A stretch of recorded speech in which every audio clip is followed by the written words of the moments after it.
Hello again, everyone. This is a commentary for one of my secret, pussy-ass, sappy, flawed, romantic, nostalgic, favorite movies of all time. And surprise, surprise, it's a Robin Williams film called What Dreams May Cume, released in 1998, the ancient year, 98.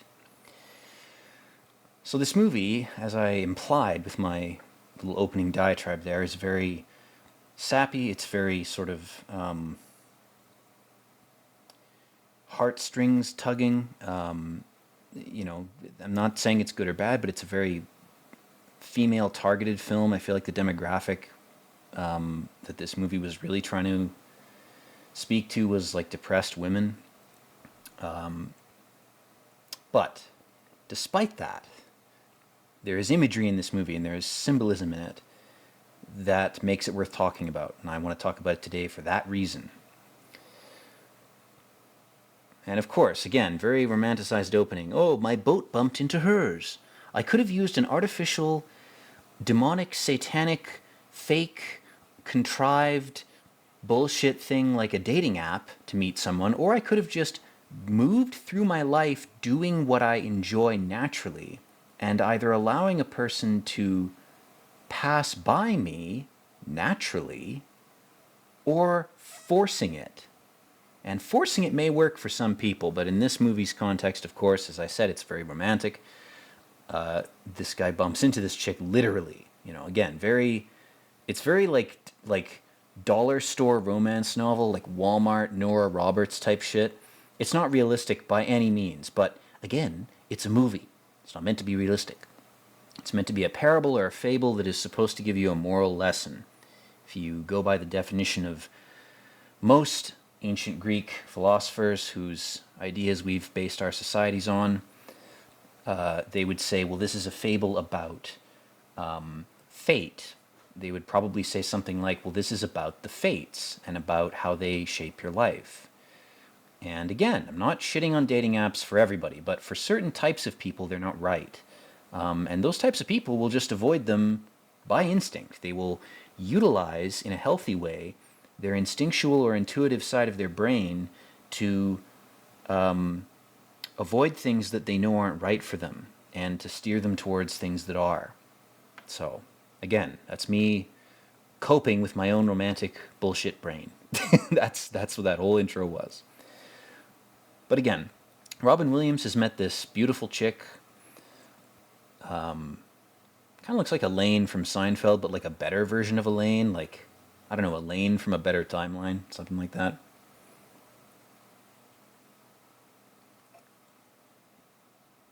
And she says, I was playing Civ 5 and I planted my flag here. I claimed this hill. And she brought him food. My God, if a woman ever brings you food unbidden, that is one hell of a obvious declaration of love. And again, they're in Switzerland. Beautiful.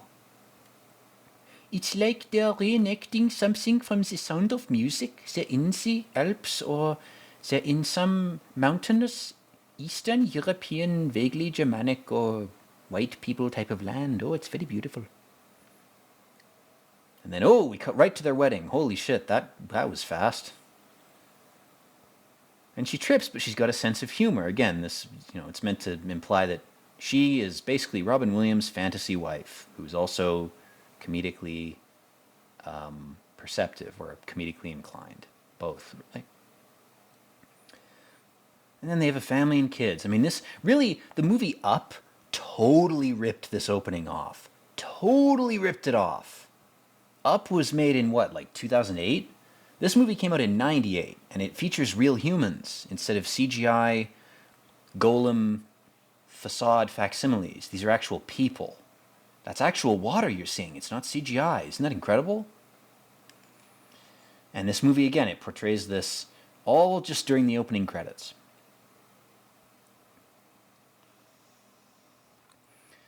And Robin Williams is really living out his elite fantasy. He's like, I want a movie where instead of my normal bitch wife that I'm with in real life, and also I'm dying of Parkinson's because I was an alcoholic, and alcoholism brings on Parkinson's.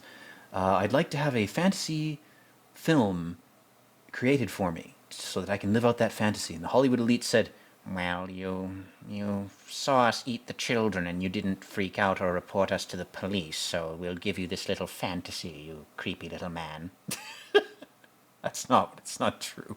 Robin Williams, if anyone was ever actually good, who was squeezed through the intestines of Hollywood and still came out golden at the end, it was Robin Williams. He's one of the real ones. He's one of the good ones. He's a real G. He's a real nigga. Know what I'm saying?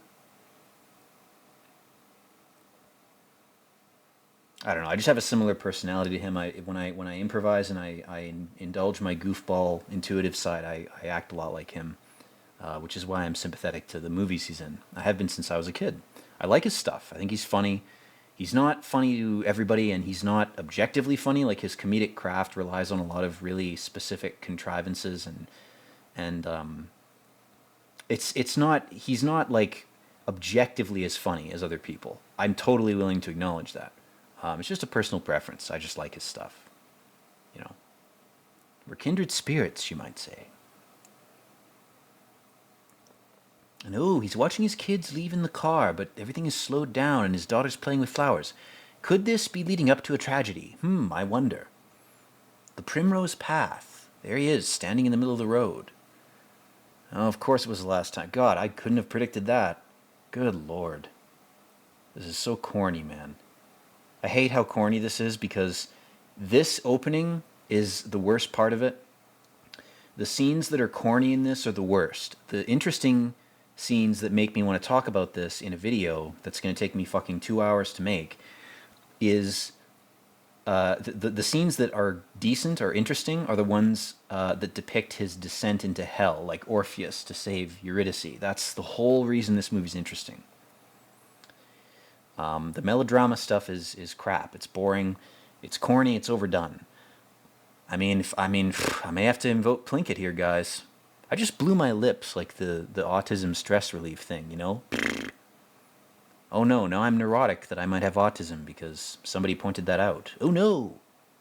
I'll blow my lips till you think I'm a fucking horse. I don't give a shit. Anyway, see, the 4 years later thing, that whole opening credits thing, you could have just cut to this. You could have had Robin Williams coming home and just showing pictures of his kids. I love this girl's drawing the statue pissing. That's actually more accurate to ancient Greece than this idyllic mural is making it seem. But, of course, to cope with his family's death, his kid's death, he's sort of using these kids in his medical practice as like surrogates. And I think, oh God, is that chick from, is that the girl from the Poltergeist movies? No. The one who was raped to death by Steven Spielberg with a foreign object? No, she just looks like that. Sorry guys, random tangent.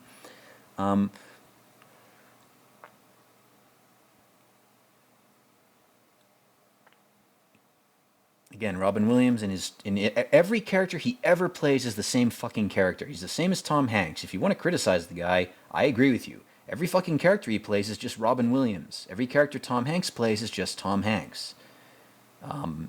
Same with Keanu Reeves, you know, and there's nothing wrong with that if they're cast right, but there are a lot of cases where they're not cast right and the movie that surrounds them makes them seem more contrived and it breaks the illusion.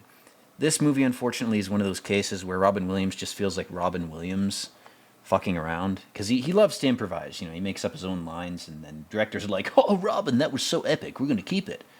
And a lot of the time, Robin is right. But people watching these movies, like as an audience, you get tired of it. You notice it. It's noticeable. In any case, Robin is some kind of doctor here. And again, I haven't watched this movie, or not again, for the first time, I'll admit. I haven't seen this movie in a lot of years. It's one of those movies I watch when I need to shed some tears and expel some stress chemicals from my brain, which Might happen during this review, but I doubt it. Again, his wife is this artist. We've sort of established that with her sort of personality in this. Did we see her paintings in the opening? I guess we didn't. I guess it hasn't been established, but anyway. Again, Robin's character in this, he's merging his work life and his home life, which is what he does in every movie where he plays a character. Like, Patch Adams is the same, Flubber is the same. Again, if you've watched my Aeon Flux reviews, my recent ones, the real guy, Robin Williams, is trying to, and I'm not saying this to shit on the guy. I would never speak ill of the dead. The dead are dead. They're waiting for their next round on the carousel of samsara, or they may have ascended. Who knows? In any case, I'm not shitting on Williams for this, but every movie he was in, despite how much I love them, a lot of them for their vivacity and their sort of improvisational flavor and their fun, he does play the same character. He plays a guy who can't reconcile his work life and his home life, and that may have been true of Robin Williams in real life. I don't know, but it's true. Every person who's successful has to confront that, and I would never label him as like a Trevor Goodchild type guy. Again, going back to my Aeon Flux reviews, he's not someone who I think used his celebrity to cope at other people's expense, to externalize he externalized his own internal struggle for sure. Every famous person's doing that. But I don't think he was abusive to other people. I think he actually did have a genuinely good heart. And there's not very many things I'm good at in this world, but I'm good at telling whether people have good hearts. Even if they're flawed, shitty people, I can somehow usually sniff out if a person is a dick or not. And I don't think Robin Williams was a dick. I haven't just watched his movies. I've watched interviews, blah, blah, blah. I've seen the quote-unquote real guy, as much as he was willing to show in such things.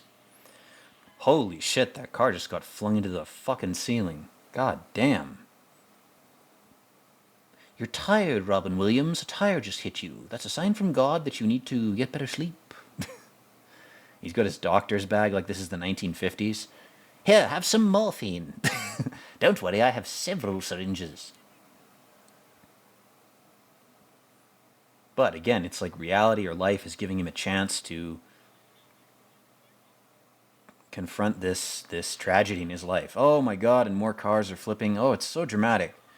The speed the car would have to be going to flip like that, you would have to be going like 150. Like, that's insane. That's nuts.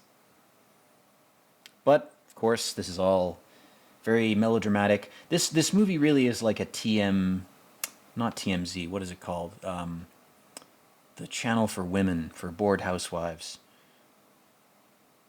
Oh god, it's like a Touched by an Angel type of thing.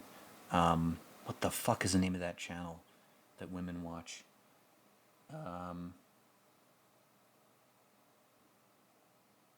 TLA or something? I can't remember. Basically, he's dead. And again, the movie could have started here.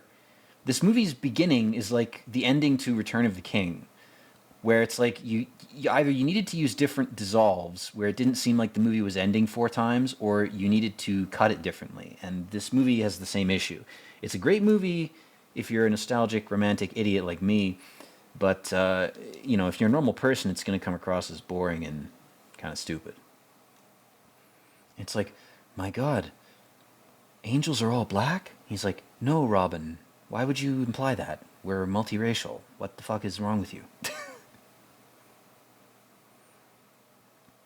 And again, he's had an out-of-body experience during his death, and his soul is disembodied now, and it is trying to figure out where it should go. And his wife's paintings are acting like a kind of psychic implication.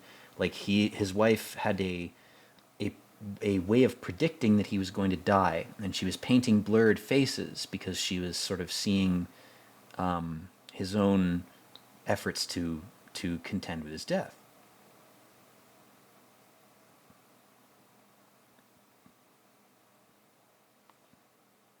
Nobody wants to be dead. Being dead sucks. Well, it sucks if you stay in it. If you stay in the state of death, yeah, that's terrible. You just move the fuck on. You just get recycled by the moon back into the Demiurge's hell prison of souls. Then you feel great because you don't remember anything. I'd rather be a fucking ghost. Part of me at least would. At least then you're outside this shit system. And then this movie, of course, because it thinks it's so good, it's like we're gonna do a shuffled chronology, and we're gonna harken back to the epic memories from before the kids died. And really, what this is it's Robin's character, Chris something. He's Robin Williams. I'm not gonna fucking call him by his character's name. He's Robin Williams. It's fucking obvious. And to his mother's credit, this kid, her mom's like, look, it's torture to keep this thing alive. And again, Robin in his ghost form is remembering this because he's trying to move on. This movie really doesn't get interesting until Robin gets into hell. That's when it starts to get interesting. It sucks that we have to get through this sappy, midday TV shit, because I swear the depictions of hell in this and purgatory are fucking fantastic.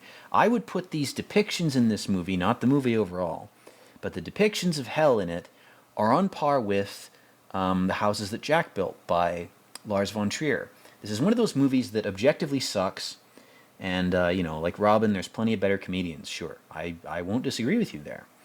But I have to make this commentary because there are certain images in this that have not been outdone in other films. And I don't think that it's worth throwing the baby out with the bathwater, so to speak, by denying the artistry of certain parts of a film. Sometimes the parts are more beautiful than the whole. More beautiful. I'm turning into Robin Williams. I'm getting dyslexic. Basically, what I'm trying to say is that even shitty movies have parts that are worth watching, and if you go to YouTube, you can watch something other than my long-ass shitty review. You can basically look up the best scenes in this film, which is every scene when Robin Williams is going through hell. Those are the best scenes, because the practical effects, the real sets, the makeup, the costumes, everything is really fucking well done. There's even some shitty late 90s CGI in this. But anyway, let's rubber band back to the film. Robin is finally realizing he's dead. This is the movie that Sixth Sense... This is the part of... This part of this movie is the Sixth Sense. But in the Sixth Sense, it's drawn out to like 2 hours. In this movie, it doesn't take that long, which is nice.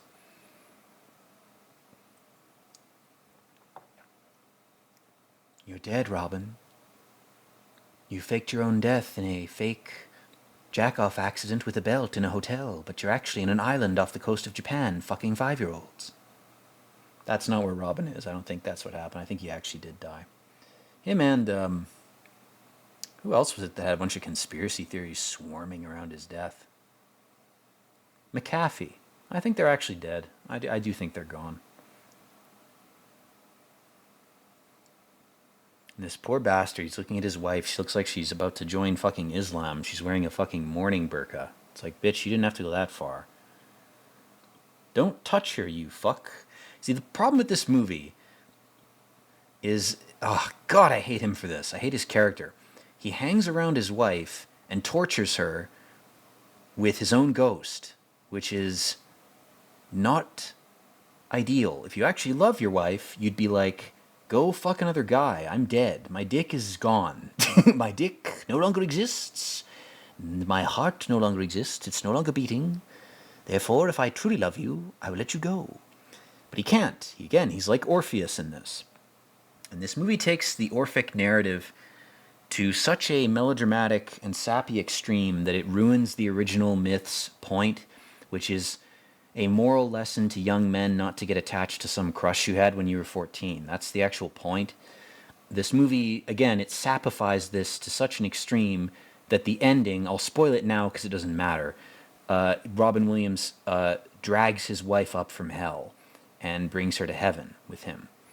And it's a complete rewrite of the Orphic message. It is like Plato, who didn't even like anything fake or non-instructional or non-diegetic in art, He would have vomited to see this. He would have been like, this is an example of a culture that's dying, is that they would make something as sappy as this. But nonetheless, again, if you just watch this movie, you will see some really cool imagery and some really cool practical effects, which is why I'm doing a commentary on it. I really love the depiction of hell in this.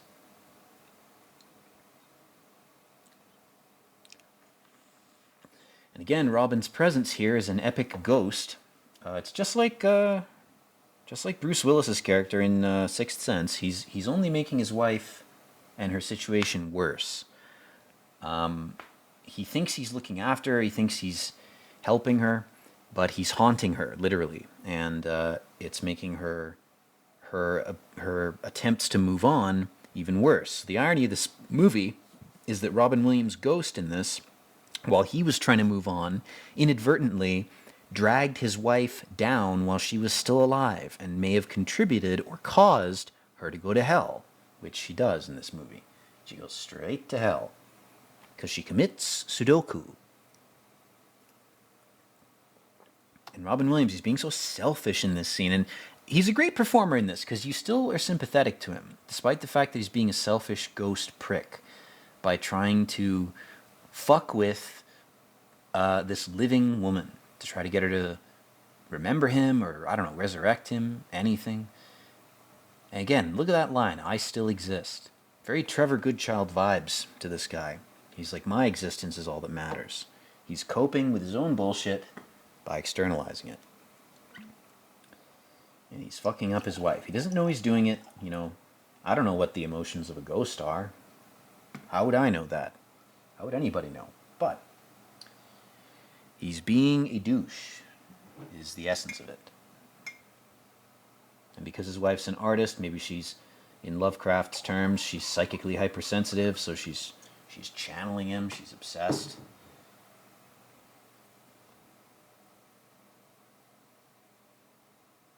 He's fucking possessing her. It's creepy as fuck. And he's trying to comfort her. He thinks he's comforting her, but really he's just comforting himself. I mean, I love the comparison here with writing. Writers or writers of any kind, really, are so anxious about their own death that they want to haunt future readers with their presence within their own texts. But all they do is they betray their own fear of death. That's all that any writing is I'm afraid to die. You could translate every poem and every book and every story, every epic ever written by humans. You could translate them all as one line. I'm afraid to die. That's all any of it means. And if I sound like some kind of Buddhist, that's not what I'm advocating for. It's just, you know, this movie summons up these kinds of associations, you know, through the character of its main character. And this black guy's like, yo, man, it's all real. Death Grips, they're playing in Chicago next week. You should float over there with me. I love that shit. My dick is real, too. It's 8 inches. Touch it. It's real, Robin.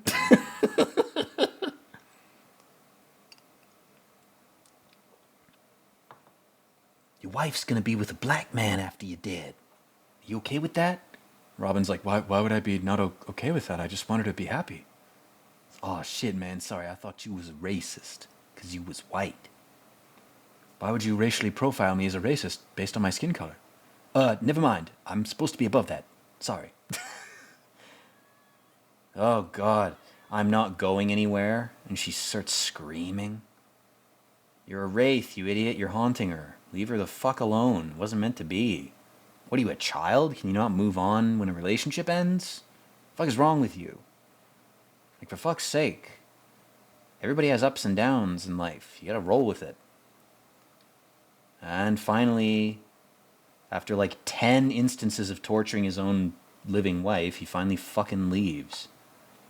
Maybe if you'd left sooner, she wouldn't have offed herself, you jackass. Then he's like, I'm running into the light. Who are those other people on the path there? Who are they? He just wakes up in Fortnite. My God, what happened? Robin, this is your hell, is to be a Fortnite character for eternity. Every time someone uses the Robin Williams skin in Fortnite, you're going to feel every blow and be subject to the sickening, cartoonish reality of the video game. And speaking of sickening, cartoonish realities, one thing that makes this movie interesting to me, it's why I still rewatch it every couple of years, is the visuals. That's the only redeeming aspect of it. The writing's crap, but the visuals are kind of cool, especially for the 90s. You've got this world literally made of paint, because he was so obsessed with saving his wife's life. She had such an impact on him that his version of Purgatory is like a giant painting. And this evokes, again, a very Dante's Inferno type of conception of purgatory, or of the upper echelons of hell, which, if you're here on Earth listening to this, that's probably where you are. Right past Hell's gates, just inside of Hell, almost outside of it, is a green garden realm where all the poets are destined to be, and artists. And that's essentially where Robin Williams is. He's actually in hell right now. And he's not in hell because he died in some sinful way. In the movie's context, he's there because he loves his wife so much that he's willing to play the role of Orpheus and go to hell to try to save her. And this movie, again, it's very sappy, it's very romantic, it's very hopeful because he succeeds. But that's not what matters in this movie. The story in this movie doesn't matter. What matters is the visuals. The visuals are so goddamn weird. They're not even good. Like, they're just strange. There's not... There isn't any other movie I can really name that has visuals as weird as this and as varied, because you have this painting realm, and then you have later on when he goes to hell, and he thinks his wife's here. And oh my God, what a beautiful painting. What a beautiful illusion. Hell's got some good illusions, man. Even right into the gate. That's the cave, Plato's cave. They got some great illusions in there, man. They're awesome.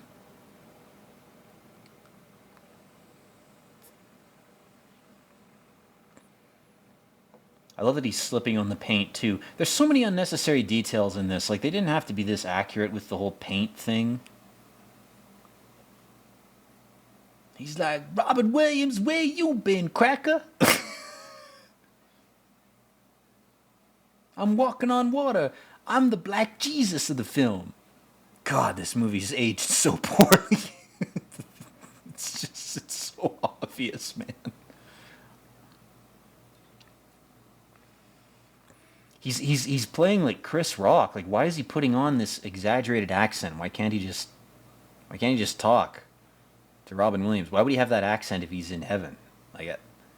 Well, it's revealed later that he's not who he says he is, but anyway.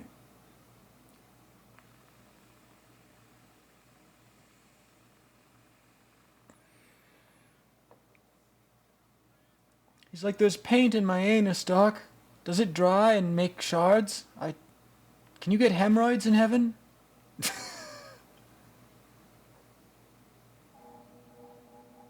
Calls him ugly. Nice.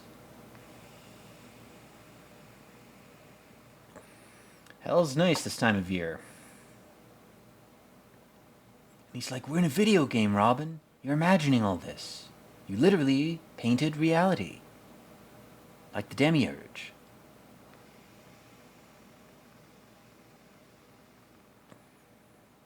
He just said you painted it, you moron.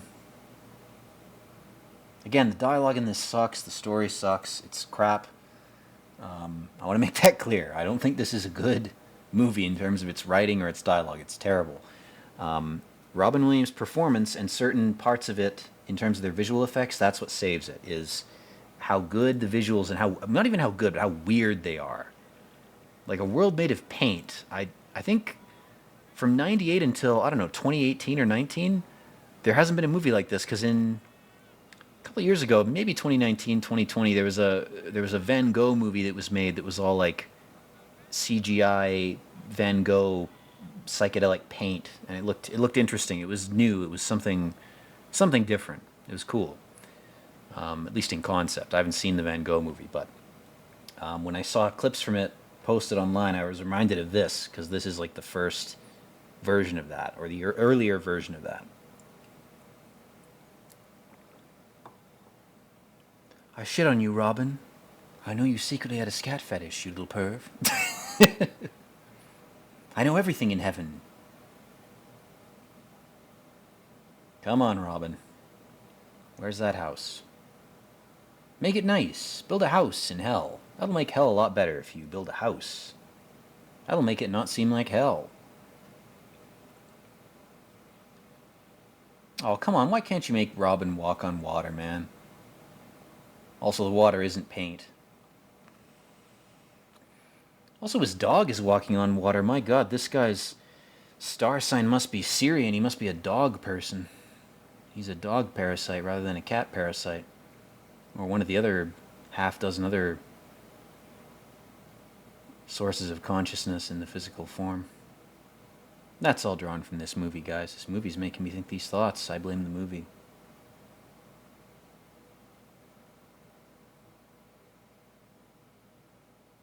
Again, there's a lot of like weird esoteric themes in this movie. As goofy and stupid as it is and as badly written as it is, it has imagery and symbols and themes in it that matter more than how badly it's written. And it's something that a lot of people don't take account of. A lot of critics are too concerned with the forest and they miss the trees. They miss the symbolism. That's why interpreting things symbolically has been discouraged, because interpreting things symbolically will actually give you the true essence of a thing, of any form of art in media. I mean, look at this fucking scene walking up the steps. Everything's made of paint. It's so goddamn cool. There's paint smears in the room that are like light and shadow. The cups are made of paint. The coffee's going to be also made of paint. I love it. It's like Willy Wonka when he when Gene Wilder took a bite out of the fucking cup and it was made of like some horribly disgusting wax and it tasted like shit and he had to smile for the role. That's so funny to me.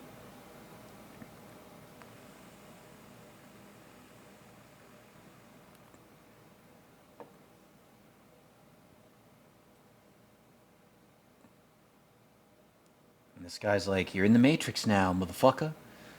You look like this because you wanted to. If you wanted to be Crystal the Fox from Star Fox, you would be that." This movie would be a lot more interesting if Robin Williams showed up in heaven as some completely different thing.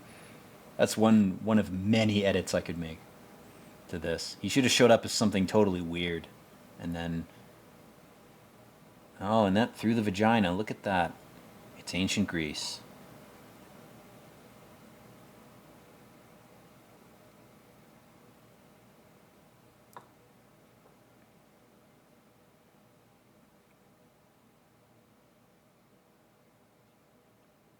I've educated you, motherfucker. I've elevated your ass. Now that you know everything's paint, it don't gotta be paint no more. I just hate his fucking exaggerated accent, man. It's so minstrel. It's like the fucking dragon from Mulan. It's like there's very few global homo edits that I agree with. One of them is stop making black people sound like they all grew up in the ghetto. Not all of them did. It's pretty racist to make them all sound like that. And I'm sure that it was an intentional choice. I mean, this actor, I don't know his name, I forget his name. He surely could have done multiple voices. He's a professional. That's why he's in this movie in the first place. You didn't have to make him do a fucking Fat Albert accent like he's playing b-ball outside the school. Like, you could have just made him into a person. But whatever. Again, this movie came out in '98, okay? You gotta contextualize it, you gotta historicize it according to its time. You can't just make sweeping judgments or generalizations like I just did.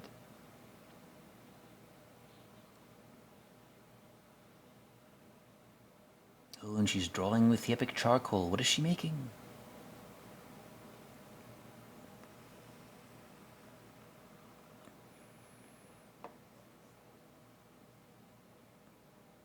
And again, in the meta sort of sense, Robin Williams' character, or Robin Williams himself, in this movie, he has a wife who actually did want to be haunted by him, contradicting her horrified reactions to him trying to contact her. You know, she's trying to contact him through art. Art, of course, can transcend time if it survives. If it's all burnt and destroyed, it can't. But, you know, in some cases, it can allow the past to communicate with the future, but never the other way around. Time only goes one way.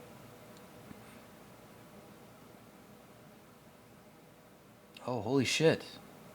Who's that?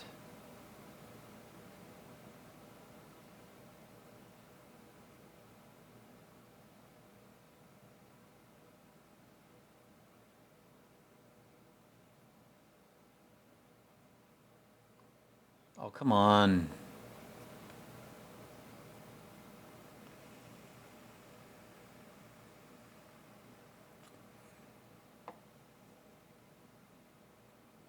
Maybe the Roadrunner is the wrong metaphor. He's just going to hit a wall and get squashed.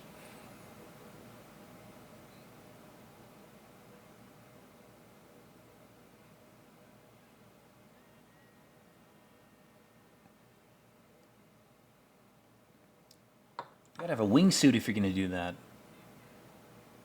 I bet you're thinking, oh shit, white boy. God, this aged badly. This aged so bad. I'd love it if there was a... I haven't watched the commentary track for this movie, but it'd be funny if Robin Williams actually did jump off a cliff. That'd be hilarious. He's trying to be Tom Cruise. And again, The Matrix came out after this. Remember that. His little jump and fall there. And now he's Naruto. He's straight up Naruto running. There were like a couple of frames of him with his arms behind his back. He's straight up Naruto running in this. That is so fucking funny, man. Quick, it's her virginity. Give it back to her. He's in fields of poppies. All the war dead died so that you could live, Robin, and live out this epic fantasy film involving your own sense of your lack of an ability to merge your work and personal life.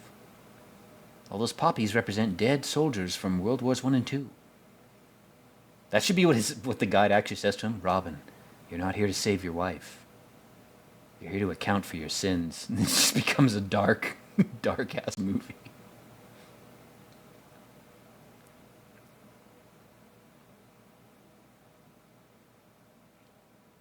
No, we met magically and fucked that day, which never happens in real life. It's like the vibrations of your soul and your chakra aligned with her vibrations, man. You gotta recognize this shit. I fucking hate his accent. It's so distracting, man. It's as distracting as the bad writing of this. It's so shit. It misuses such a great premise. And the only thing, again, that saves it is the imagery we're going to see very soon, guys, I promise. I know it's been like 40 minutes, but, ooh, she's destroying her paintings. She's turning away from art. Bad idea. It's a very good form of therapy. If you're inclined to make art, you should keep doing it. If it makes you no money, do it in your spare time. Ooh, God. Again, Williams is good in this. Like, he can perform well. He can emote. He's a real one. God, it's like sorrow mixed with anger.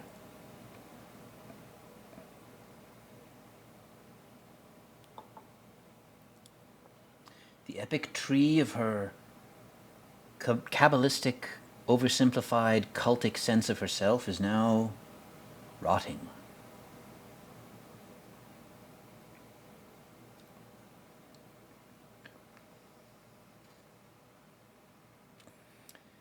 Leaves have fallen, Robin, my boy. Press F to pay respects. Ooh, and now the mountains look a little more ominous. Looks a bit more like he's on Mars for that shot. I love his clothes are still stained with paint. Again, there's so many like wardrobe details in this that are cool. Like they managed to They managed to like keep the wardrobe and the aesthetic consistent.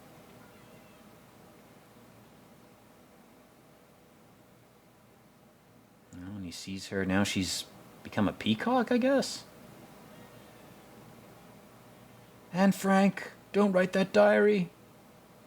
They're gonna find it. Now that's a true line. Stop fucking fantasizing, dumbass. Again, in the real story of Orpheus, he fails to drag his bride up from hell because he looks back. In this story, it's the opposite. It's because he keeps looking back that he's able to get her. It's a complete rewrite, and in some ways it's an inversion of that ancient Greek myth. It's like his obsession actually does end up working. It does end up saving his wife. Again, very sappy reinterpretation of that story, which is meant to be a moral fable for young men, not to get attached to random women that you were attracted to when you were a different version of yourself, aka when you were young. Oh, little tiger. So again, this movie's strength is that it has a certain awareness of the value of its own symbols. It's still retained enough of the Jungian truths that it emphasizes symbols. Despite its corniness, it does do that effectively, which is a lot of what makes good art good, is the emphasis of relevant symbols. If you don't do that in your art is going to be a vapid, hollow, it's going to be a lie. It's going to be a James Figueras fake piece of crap.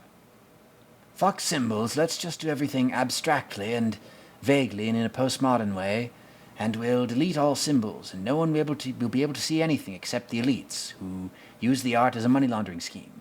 That's what art should be, just a money laundering, abstract realm of bullshit. Hello, I'm James Figueras. I'm speaking to you now from hell.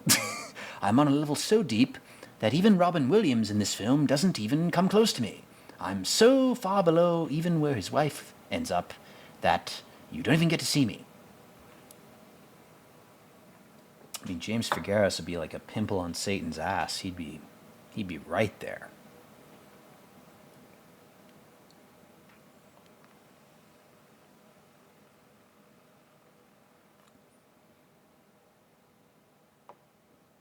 So again, he wakes up, and it seems like he's in the same place, that same house that he just left.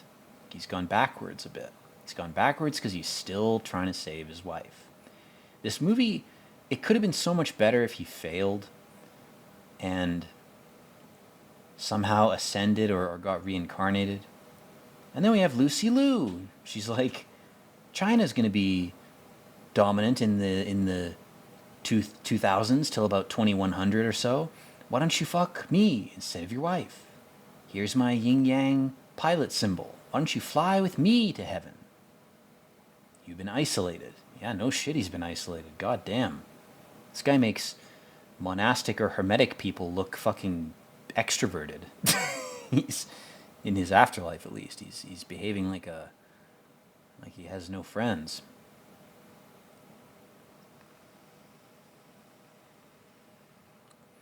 She's like, oop, got your nose. It's like, welcome to St. James, Robin. There are no laws here. It's an eternal beach full of Masonic clowns and practices that are considered abusive where you come from, but here, they're normal.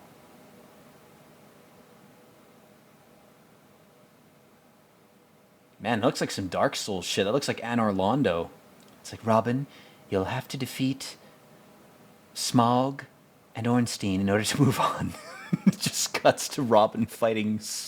You know that there's a guy on YouTube who does like, you know, Tony Soprano in God of War Ragnarok. He needs to do Robin Williams from this movie in Anor Londo. That would be fucking funny.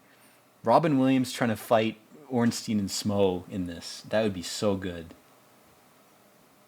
And Lucy Liu's like, I'm trying to fight the Rule 34 that was created after I died. It's quite the beast.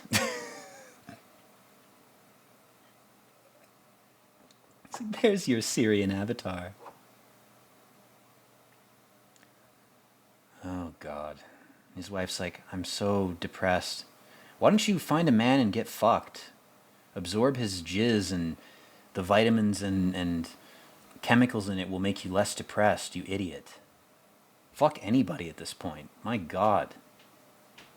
I'm gonna light candles and be alone. This is a masculine thing. A woman would not react this way to her husband and her children dying.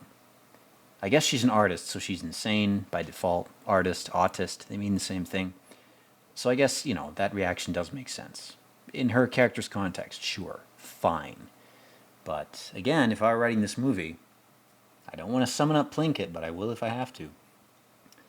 She wouldn't behave this way. She wouldn't behave that depressively. And Robin's struggle should really be with himself. That would make this movie far more interesting, as if his wife had already gone to heaven, and his struggle to free her from hell turned out to be a struggle to free a part of himself. That would have been the more interesting take on this, where he gets his wife out of hell and then she just morphs into a version of him, and then he merges with that version of himself. That would have been the way to write this that wouldn't have sucked, but unfortunately they didn't write it that way. In 98 I was 7 years old. I couldn't provide the critical feedback that I can now provide, but I can now provide it.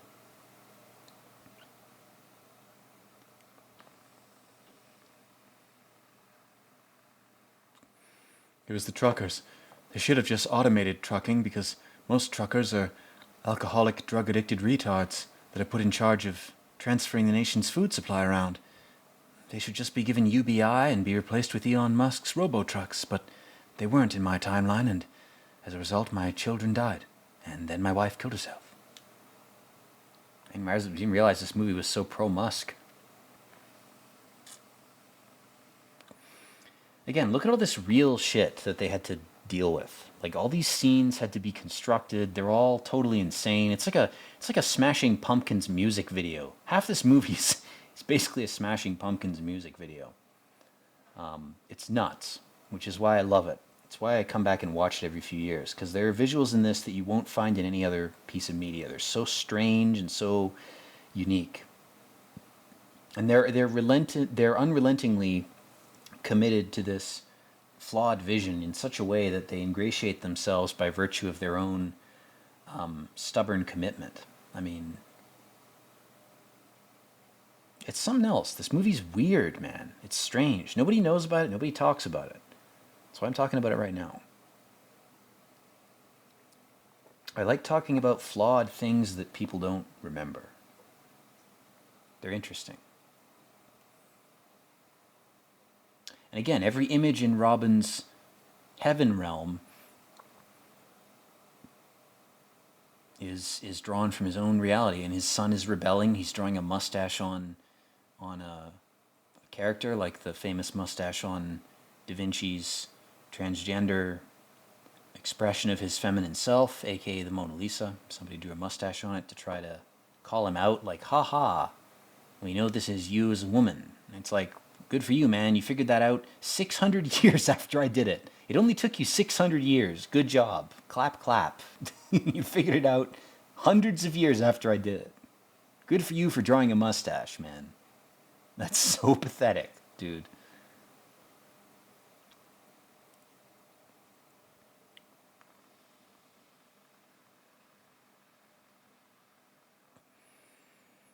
And this kid of his is very androgynous. I don't even know if it's a boy or a girl. It's the 90s grunge. Again, it's the Smashing Pumpkins influence, man. It's like this grunge sort of androgyny. And he's telling Lucy Liu that he played the same game, and he was pretty ruthless. He beat his kid, not literally, but in a game.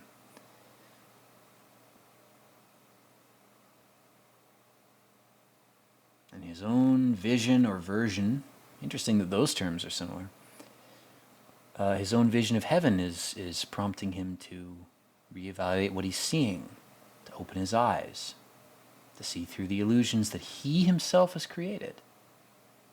Lucy Liu says, I didn't look like Lucy Liu. Not always.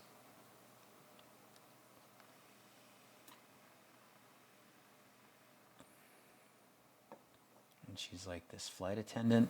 Straight up, I've flown on Singapore Airlines when I was a kid. Goddamn fantastic. All other airlines need to emulate Singapore Airlines. They're doing a good job. Much better job than the Western ones. Goddamn. They give you hot towels every, 2 hours, no matter what, even if you're not eating. It's great. They're like, you're on a plane, you're on a fart tube of random people. Have a cloth to clean your face, and you don't think it matters, but then when you're offered it, you're like, oh, this is great. I feel like I'm actually being taken care of. It's awesome. It's a good deal, is what I'm saying. And here's one of those scenes always made me cry when I used to watch this. This movie is tear bait. I'm going to call this tear bait. That's what it is. And even though it's still Lucy Liu, he's like, oh, you're my kid. There you are. Kiss you on your forehead, right where your third eye is. I know who you really are. And even if we're just passing each other like ships on the sea or farmers walking through a field of rye, I'm going to kiss you because I know who you are. I swear that California is degenerate. There's literally hobo shit on the streets everywhere. This chick's just depressed because she lives in California. Thoughtful legislation. California's turning into straight up Soylent Green, where they're going to have bulldozers fucking carrying people off to be ground up into food.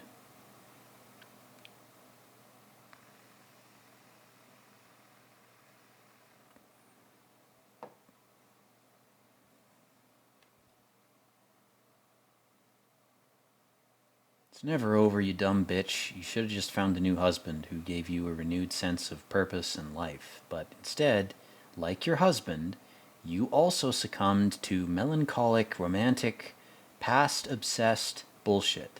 And you went backwards in the afterlife. Big surprise. You become obsessed with that, you go backwards. That's how it works. Sorry, not sorry. She's got a fucking creepy ass painting above her bed of who the fuck is that artist? He's an artist who painted depictions of hell. Again, a lot of set pieces and details in this movie are really well done. No one's fucking commentated on it because the movie's writing is so bad, but the visuals are goddamn great. They're really fucking good. That's why this movie's worth watching at least once. Get high and watch this. That's my advice to anybody listening to this commentary up to this point. Just get high and watch this. And ignore the writing. Shut off the linguistic side of your brain for 5 seconds and just pay attention to the visuals, because this movie is worth talking about by its visuals alone. It is that good.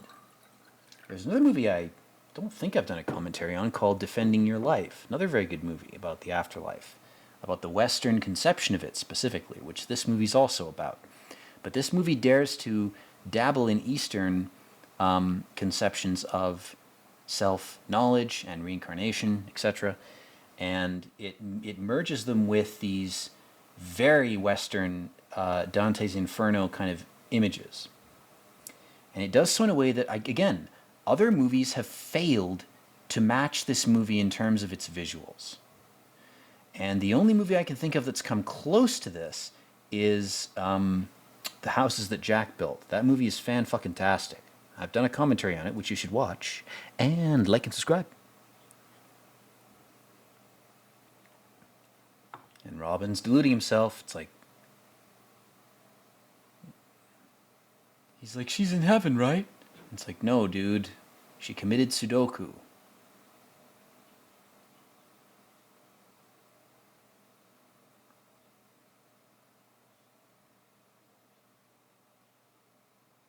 And what's interesting, again, this is the Eastern conception of the afterlife.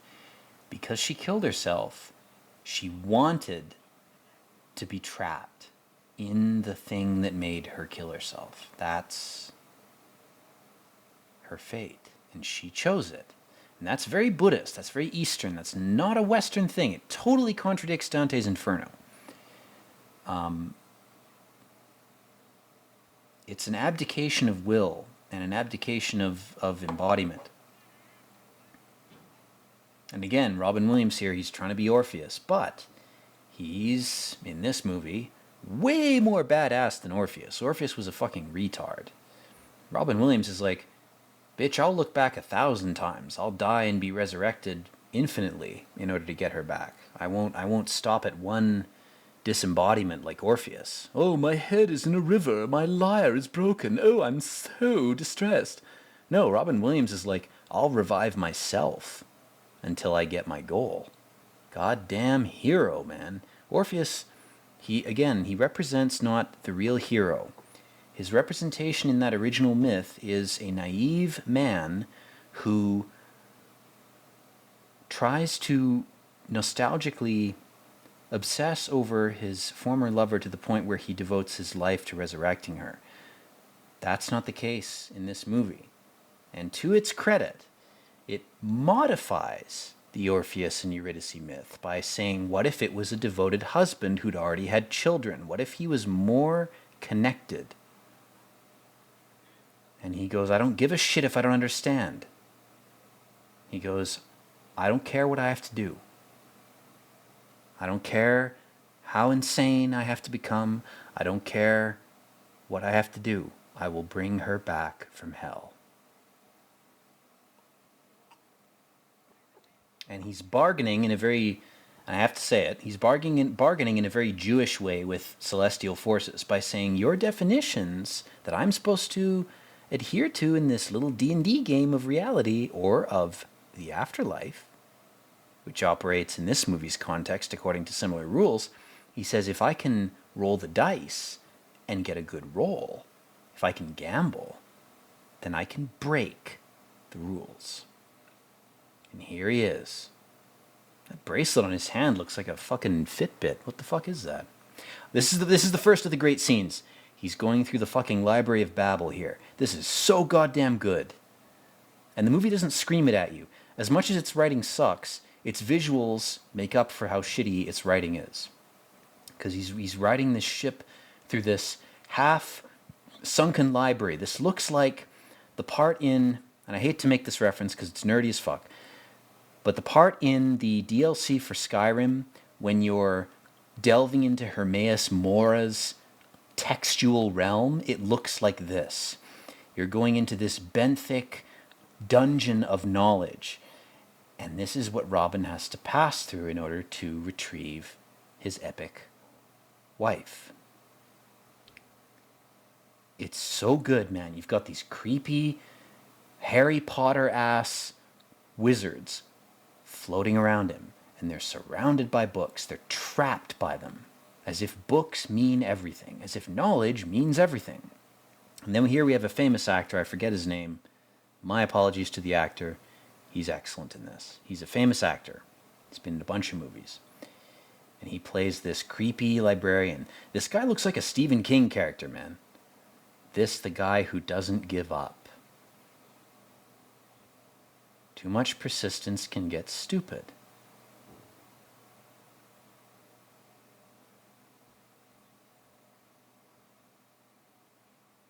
And again, these guys are aware they're dead, but they've willingly allowed themselves to be trapped by the specter of knowledge. Oh, you could know everything and become God by virtue of how much you know. Ooh.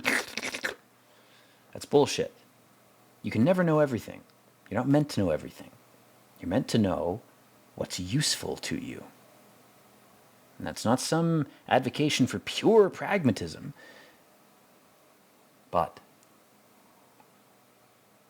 in any case, going back to the film, he says her suicide, her denial of her life, her reality is more powerful than your love.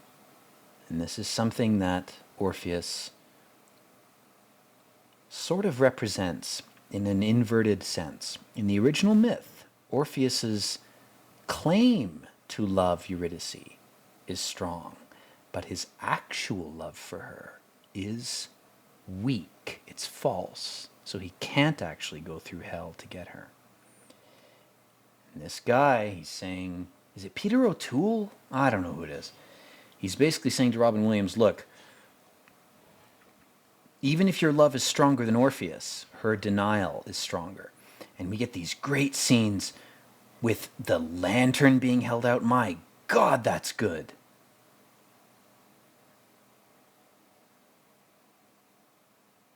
And this boatman, this ferryman, asks him, were you proud of your kids? And Robin Williams goes, well, of course. And he goes, well, you could be lying. Like a good academic, he's a slave to doubt. And Robin Williams goes, I'm not bullshitting you, man. And he goes, I'm feeding on your doubt and your suffering. We're going to connect you with your dead wife. And the fact that he references their connection in technological terms is really fascinating. He says, she's the transmitter and you're the receiver, as if everything's a matrix fakery type of thing, as if we're all robots, everything's electromagnetic, consciousness is electromagnetic, duh. But the fact that this movie said this in 98, and most people watching this commentary probably haven't gotten this far. If you haven't, too bad. But again, this guy goes, well, we can re-enter samsara, but only if we choose to. And Robin Williams correctly identifies his soul. He goes, you must have been a shrink, man, because you're probing me.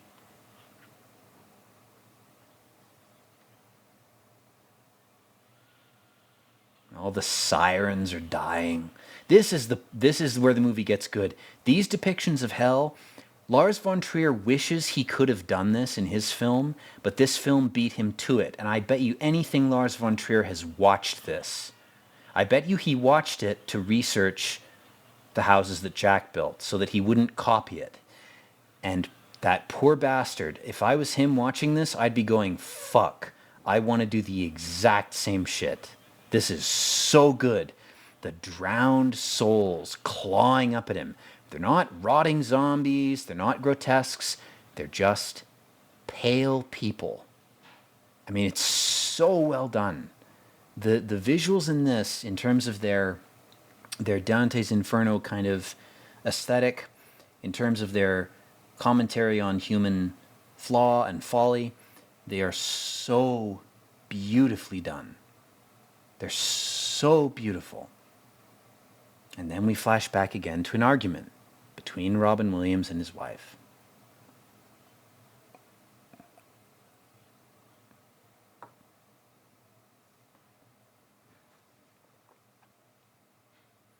And his wife is saying he wants to try to impress you. And he can't do it. He's struggling with his own sense of self because you have given a template to him. And again, we go back to this scene where they're standing next to a tree. And his son thinks that his father has no faith in him.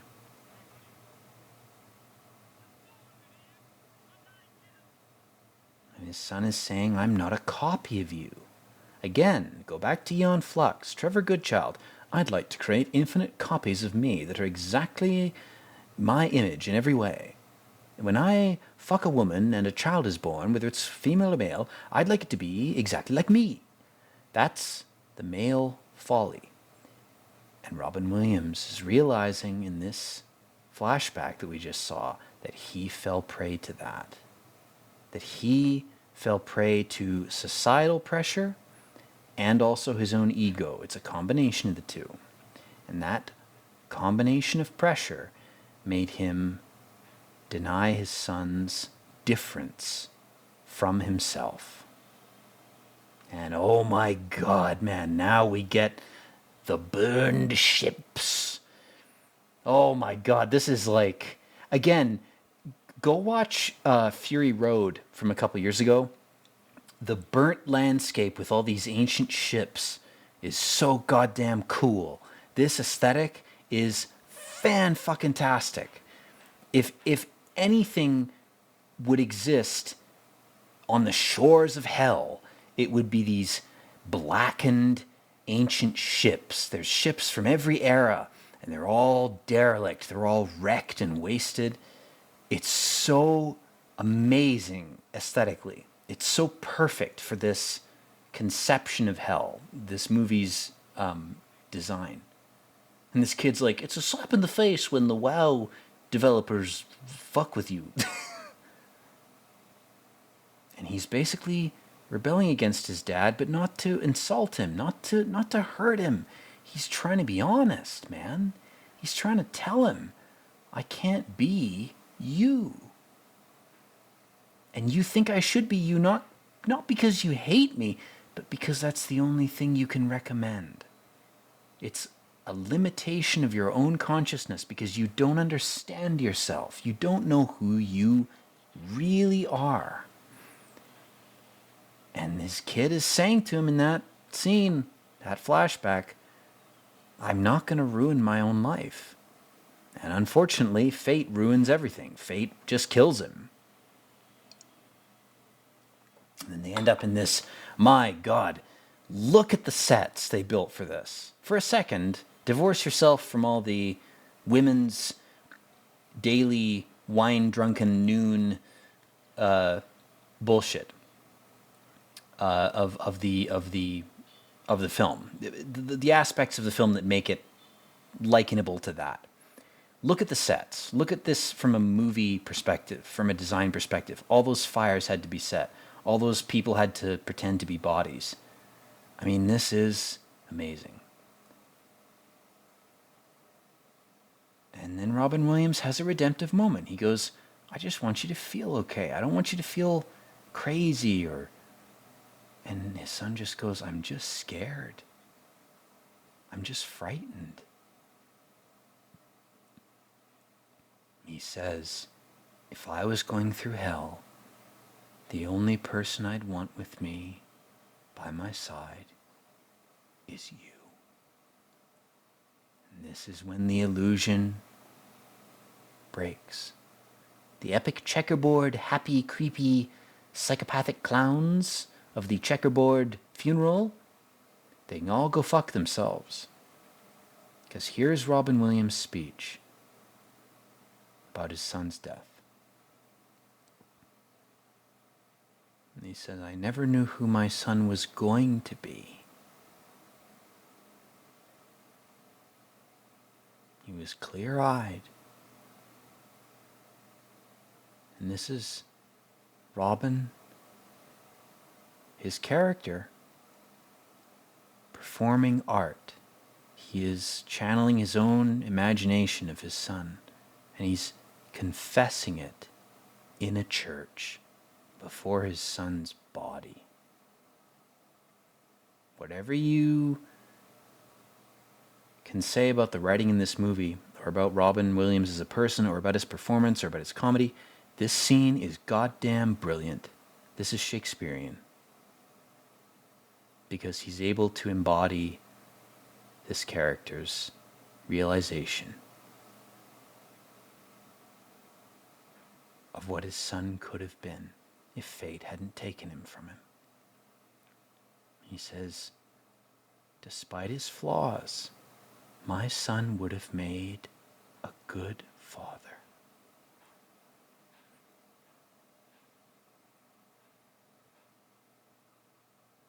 He says, I'm imagining him from a reality that I'm not in, from a fantasy in my head.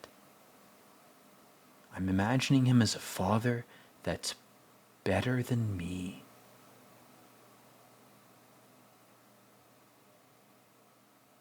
Again, say what you want about this movie. Some of it is brilliant. And in the flames of these ships, he sees who he's really with. And oh, the Mad Max demons, the Diablo 2 Rakanishus are attacking you. And His son is saying to him, she could be in there. I'll sacrifice myself to you, Father. I'll make you Saturn.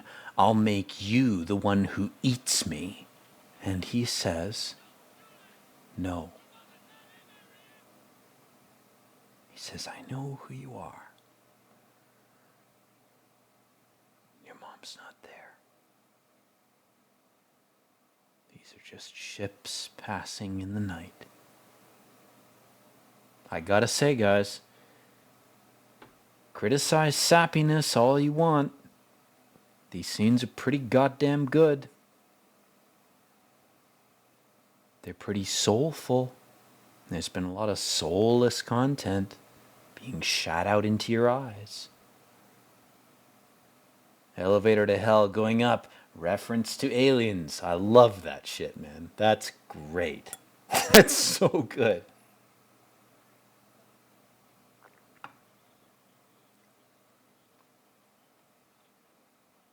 And he goes, you're not tuning into your wife's cerebral, electromagnetic, mental thing. And he goes, you're just shoving people around.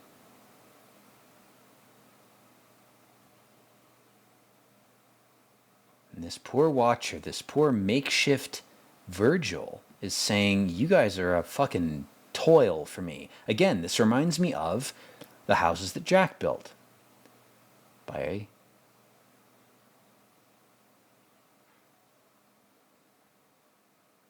sorry, I'm distracted by the film. The Houses That Jack Built by Lars von Trier. He didn't suspect that Robin Williams would correctly identify his son. He would network. He would understand that reality is not a binary or a top-down system or a ladder and a slide. It is a rhizomatic network, like a giant brain. But still, this guy's trying to warn him. I think it's Peter O'Toole. Might be wrong.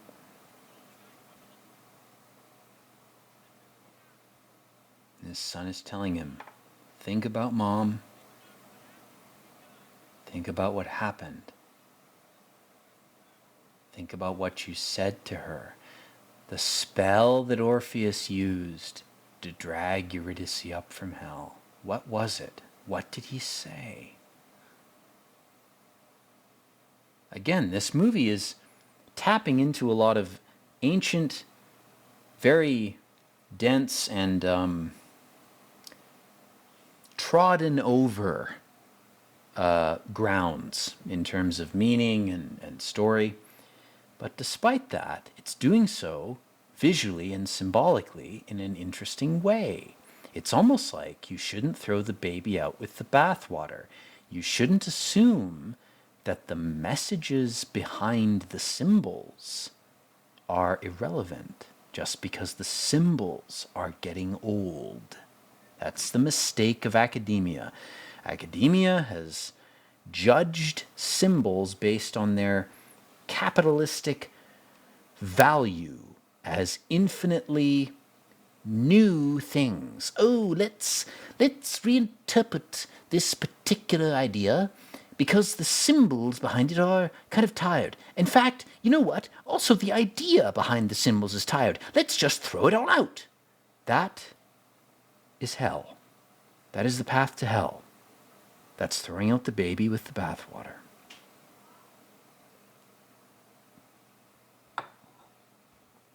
And here we have this flashback scene where she's already tried to slit her wrists, and she's done so with real intent. She's gone down the river instead of across the creek. This poor woman. And she's saying, you didn't react the same way I did.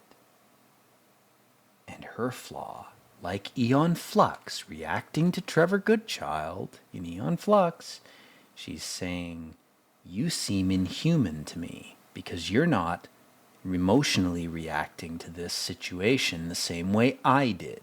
She's limited by her human perspective. And like Robin Williams was able to accept his status as a ghost and move on, even in life, he accepted that fate is out of his control. And she says, you choose life. Of course he does. And she says, sometimes when you win, you lose.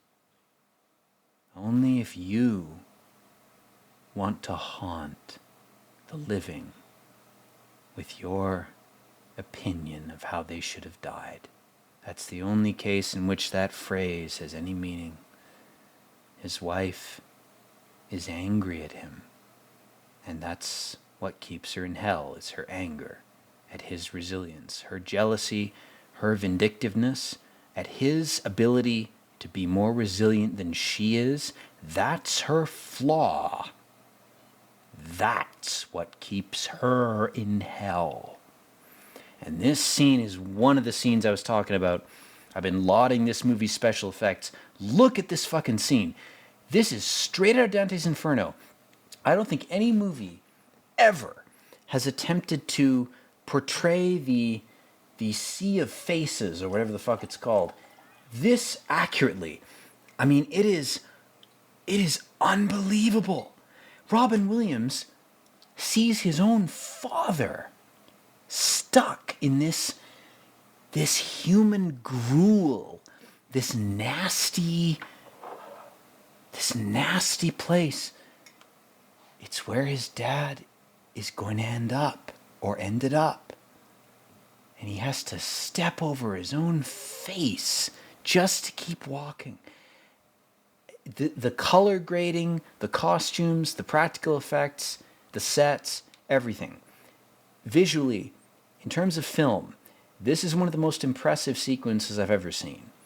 It is so brutal. And then, of course, we're cutting to a memory of Robin Williams where they're wearing red and blue shirts. Ooh, red and blue, left and right. Conservative and progressive. That's all of reality. All of reality is just two things. 1 and 2. Bleep, bleep, bleep.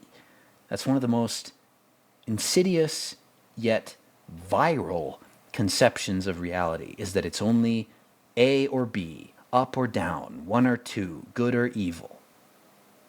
It's not that simple. If you think it's that simple, you'll make it that simple for yourself, and you will die within the illusion of that simplicity. You will rot in the simplicity that you have chosen as your cage. That's what every one of these movies is trying to scream at you. Look, there's a Scottish tartan behind Robin Williams' head in this that's a grid pattern of different colors overlapping. It's almost like that's reality. It's not a checkerboard. It's not a dualistic left-right brain eternal nightmare. It's more complex than that. And if you don't realize that, you weren't meant to. And here we have Robin falling into hell. And my God, this depiction of hell, this is so perfect. Inverted church windows. It's like the inverted castle from Symphony of the Night, Castlevania, where the church is upside down. The whole castle's upside down, as above, so below. It's almost like when we look up at the stars, we're actually worshiping demons. And when we look down into the earth and under the sea, that's where the actual heaven is. That's some real deep occult lore that I don't think y'all are really ready to hear. But Uncle Ruckus is going to tell you. You have to understand that if reality's an illusion, it makes sense that the stars above is actually hell. And when you're trying to send rockets and people up to that fucking realm, you're just sending people up into hell. Hell is above us, not below us. Below us is heaven. That's where the real heaven lies. It's waiting for us like the kingdom of Rulye, described by Cthulhu. If you don't realize that, well, you're either gonna dry out and rot on dry land, or you're gonna be whisked up to hell. So I love this movie. summons up all these interesting associations, images, symbols. It's very rich in symbology. And here we have Robin Williams coming up out of water. My God, what did I just say? What did I just say? And now he's in the inverted castle from Castlevania Sympathy of the Night. Sympathy of the Night.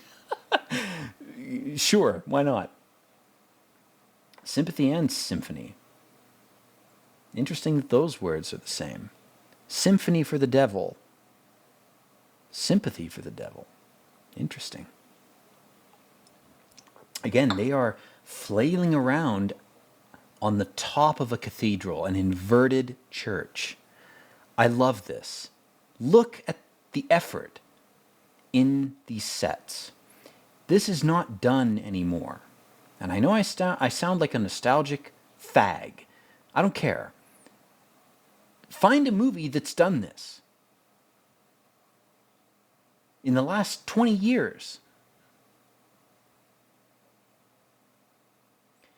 And again, Peter O'Toole, who I think this guy is saying, just tell her what you want and then leave.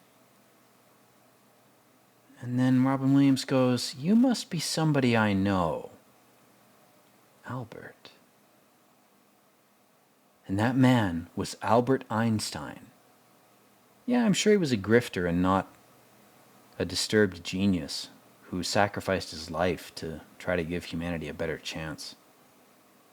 Good luck with that, Sam. Maybe you're wrong. You ever considered that? Have you ever considered it, really? Deeply?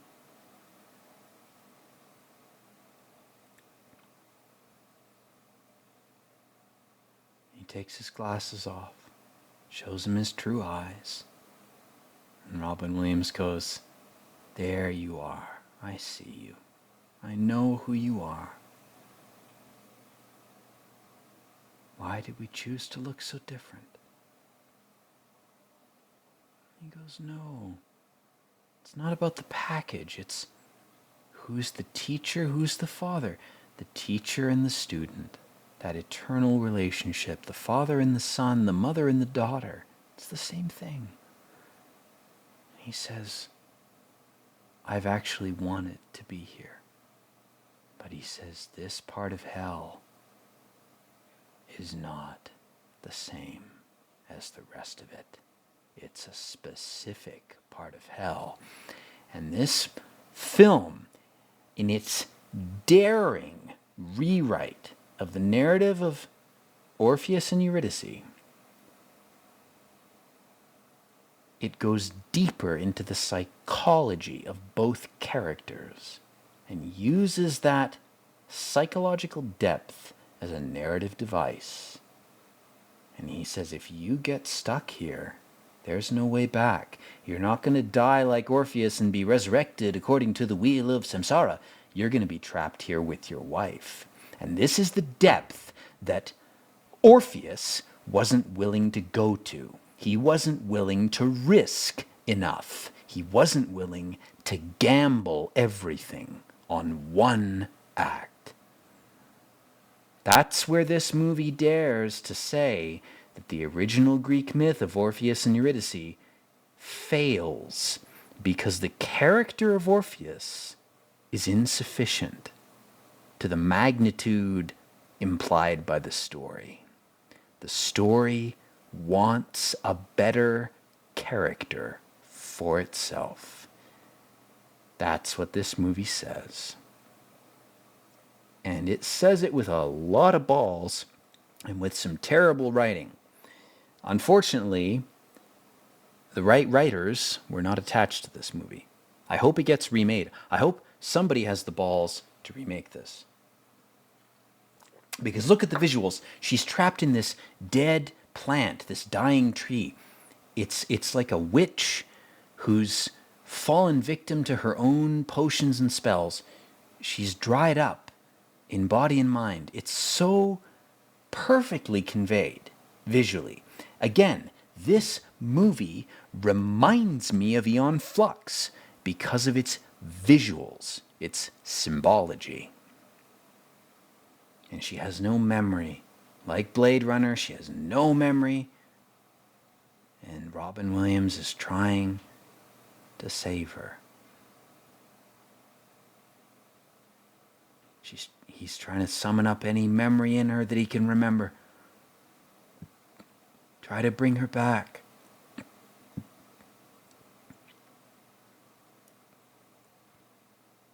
And she goes, I'm living in fucking Fallout 3. There's no electricity, there's no gas.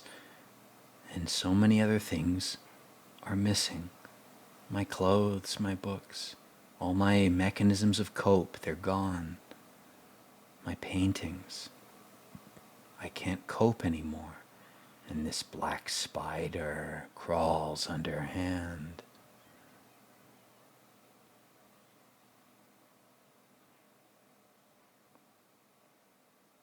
And Robin Williams says, I got the spider, I threw it out, it's gone.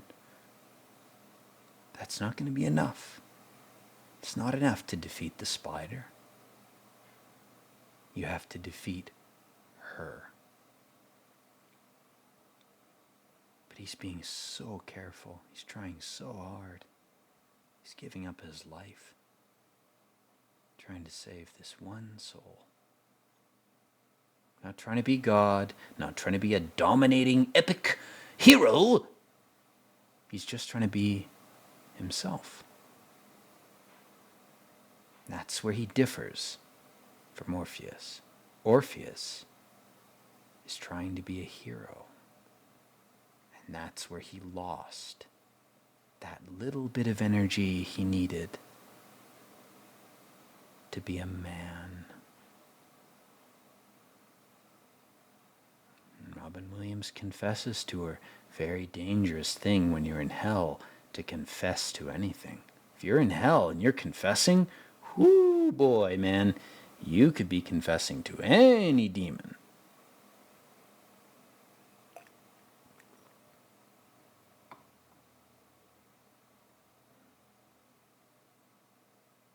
He says, I'll leave. I was just sticking around in case there was another spider to kill. He says,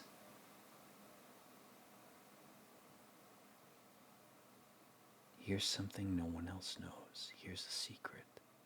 I didn't tell anyone. And then we get a flashback into these. Again, they're very Grecian looking, curated, trimmed, slave raised hedges. And it's his wife. And she's unsure about their wedding. And he gives her a ticket. He goes, if you want me to leave, I will leave. And he talks about it like D-Day. D-Day is another fake war representation of the real struggle between the left and right brain, between the masculine and the feminine, the up and down, black and white, red and blue, blah, blah, blah. D-Day is that. Nothing more.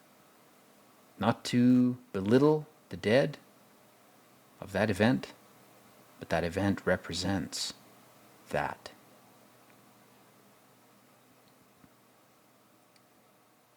And he's trying to save his wife. Orpheus isn't trying to save Eurydice in some fake-ass video game, supercharged, death and life, Hades type of scenario. He's a real living man trying to save his real living wife from death. That's Orpheus and Eurydice. If you haven't experienced that, you have no right to use it as any kind of metaphor or simile or symbol. You are lying, and you are appropriating that myth for your own dark benefits, and you will burn in hell forever for it. If you have never lived this scene that this movie's showing you, then you have no right to call yourself Orpheus, or to call your poetry Orphic, or to call your scientific achievements Orphic. Because you don't know yourself, let alone Eurydice. You don't know anything. You're a poser, a con man. You're James Figueras, and all you're going to receive for your perceived successes are envelopes that will come to you via the post, and they will contain nothing more than endless dead flies.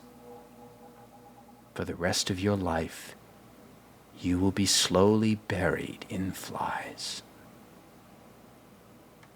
If you misuse this myth, this movie is saying you have misused something that is very potent.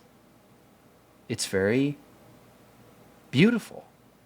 In its original incarnation, it was a glorious thing. It was a beautiful moral tale. And this movie does attempt to undermine it, to sort of perform a kind of subterfuge. It attempts to rewrite it. But the movie does so with respect.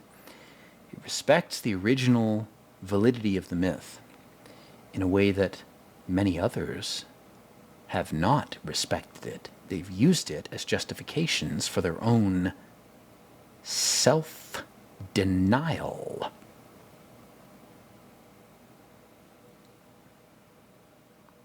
And here we see the real Orpheus, the real hero, not the one who portrays himself as a hero, even a tragic hero who has to die to do his thing and blah, blah, blah. The real hero lives. The real hero conquers death. Not just for the one he's trying to save, but for himself. And that is the truth. Here we're cutting to the marriage ceremony again. All those stained glass windows. It's beautifully filmed. It's beautifully framed. It's very well composed. The imagery in this movie, again, is very good. They min-maxed the imagery and they micro-maxed the writing of this. You could have cut half the dialogue from this and changed a couple of scenes, and it would have been a masterpiece. It would have been amazing. But again, Eurydice is resisting. Because she doesn't recognize Orpheus. And this is, again, it's an alternate history. It's a rewriting of that myth where Orpheus doesn't give up after his head is cut off one time, like a pussy. He comes back again and again and again and again until he rescues the woman he loves. He doesn't think of love as a single-use condom or as a one-time gesture. Oh, I guess I failed once. Now I'll give up. Blah, blah, blah. That's not what he's doing. In this film's context, in this rewrite, this modern rewrite of an ancient Greek myth, Orpheus has a pair of balls. And so he keeps going. He keeps trying. He doesn't give up after one fucking try like some Aspergerite idiot who gives up on any task because they didn't succeed on their first attempt. And hear this scene. Robin Williams, again, he's trying to bring his wife out of hell by whispering memories into her ear. This is everything hell has tried to make you forget. And I'm trying to make you remember. I'll try anything. To the credit of this movie, this character being so dogged in his attempts, it really is kind of incredible to watch. And he says, God, You were my life. He says, I'm sorry for every time I failed you. Even if I'm failing you now. That's a man's soul, not a boy, not a child, not some kid LARPing as an emperor or a tyrant, which is every emperor or tyrant we're seeing right now. They're children LARPing as emperors, as rulers, because they can't admit their own mistakes. It's so simple, man. And people come up with such elaborate ways to fake it. They come up with such creative, elaborate ways to say, oh, well, you might think I'm this, but I'm actually that, and blah, blah, blah. If it's bullshit, it's bullshit. Things done in the dark will always come to the light. And Robin says to his buddy here with the Harry Potter glasses, he says, leave. I'm not going to go back to heaven. I won't abandon my wife. I will not abandon her.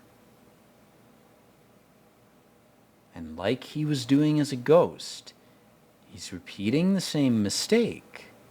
From the perspective of the viewer, it's like, oh, well, why are you repeating the same mistake? Because sometimes the same mistake repeated in a different context or in a different way might mutate into a correct action. It might not be a mistake. That's what I'm trying to say. He's not going to give up on her.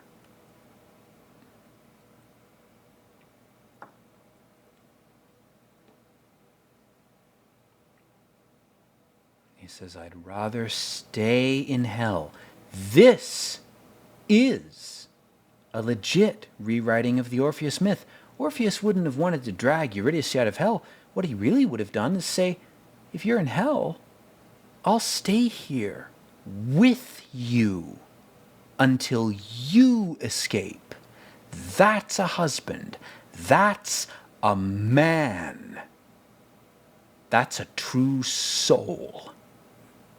Anything less is either a naive, half-formed child or a pretender. And that's why this movie is so goddamn good. The symbolism of it, the ancient mythological references that it makes, implicitly and explicitly with its imagery, that's what makes it good. And Robin is acting as her counterpart. He's acting as her mirror. He's saying, it's so cold here. I acknowledge that you feel frozen. You feel cold. And in doing that, he takes on too much of her depression. And now, because he's become the mirror for her, she has to save him. She has to save him from the same depression that was arresting her. And nobody around them could have ever diagnosed this. There's no science or psychology or herbology or witchcraft that can ever diagnose this. You have to just find it your fucking self. If you're with a woman and you've broken up and you want to get back together, this is the movie you should watch, because it'll tell you whether you should bother with that or just move the fuck on. That's why I love this movie. It's very psychologically jarring. What it does to your brain is it jostles it in a particular way, in the same way that Aeon Flux will jostle it, and a lot of other movies will do the same thing. And it's not trying to bend your will or draw you towards any particular path. What it's trying to do instead, which is much more valuable, infinitely more valuable, is it's trying to just shake you up a bit. It's trying to not wake you up even, but just to say, hey, are you where you want to be? It's asking you a question. It's asking you that question. Are you where you want to be?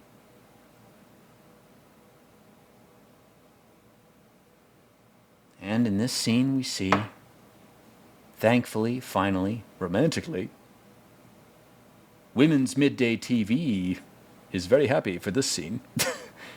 Robin Williams and his wife have been reunited.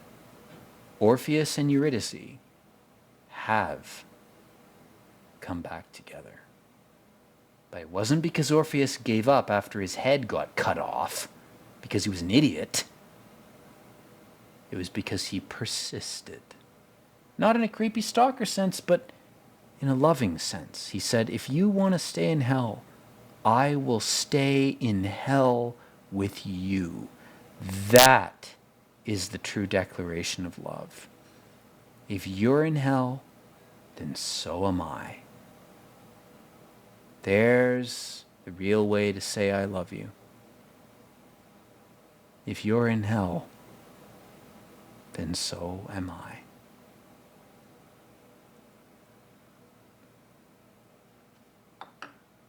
Until we both decide to get out. We're in this together.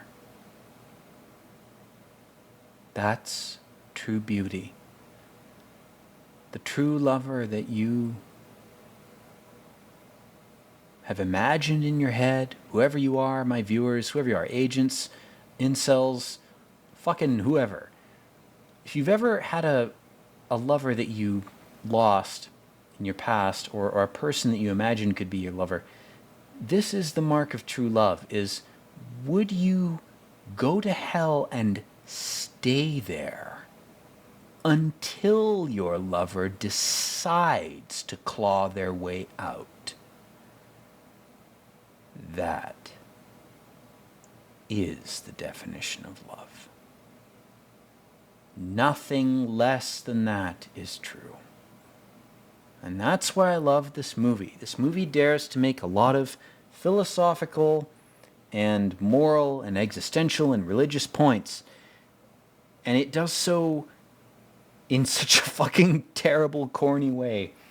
But it doesn't matter. It doesn't matter how flawed the presentation was. It doesn't matter that it wasn't the best the first time around, because I'm sure this movie will be remade someday. I hope this commentary will contribute to that. But even if it doesn't, God, these scenes are so beautiful.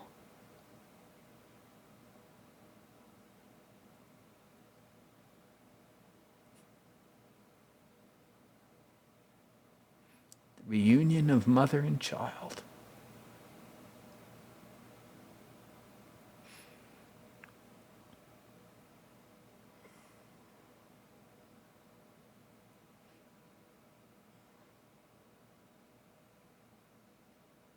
Even in heaven there is a division, and they overcame it. They got through it. My God, what a message for a movie to send. What do the Marvel movies send? Let's all fight Thanos because he's bad. Duh! Watch this if you want to be truly motivated to live your life.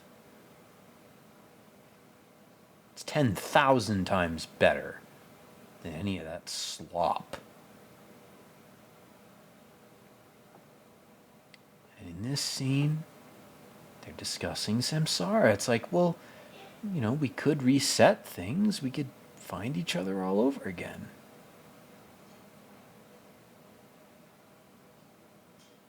Make different choices. And this is so beautiful. This scene. The acceptance that both of them know they're not fully complete, they're not fully ready to ascend. So if they have to re-roll, why don't we re-roll at the same time and hopefully know each other again?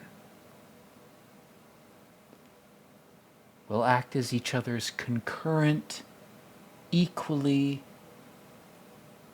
invested, equally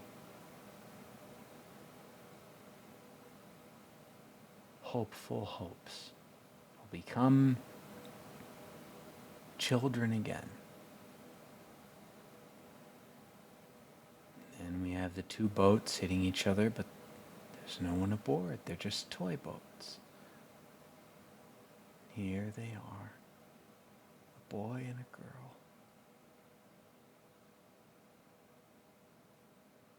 Maybe they know in some part of themselves. And she laughs, and he laughs too.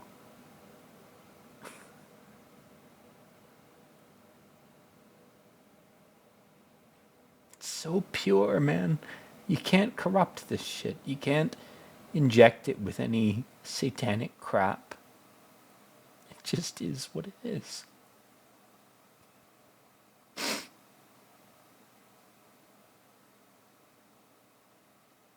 met a girl by a lake. God damn it, man. This movie broke me, man. Fuck. Fucking crying. I'm sorry. I'm sorry for the sake of the review. But I'm not sorry for crying. If you liked this commentary, if it was in any way good for you, I hope it was. Watching this movie is not easy. It's very boring. There's a lot of crap you have to slog through, but I think it does have a valid message at the end. So, anyway, enough of my sappy crap.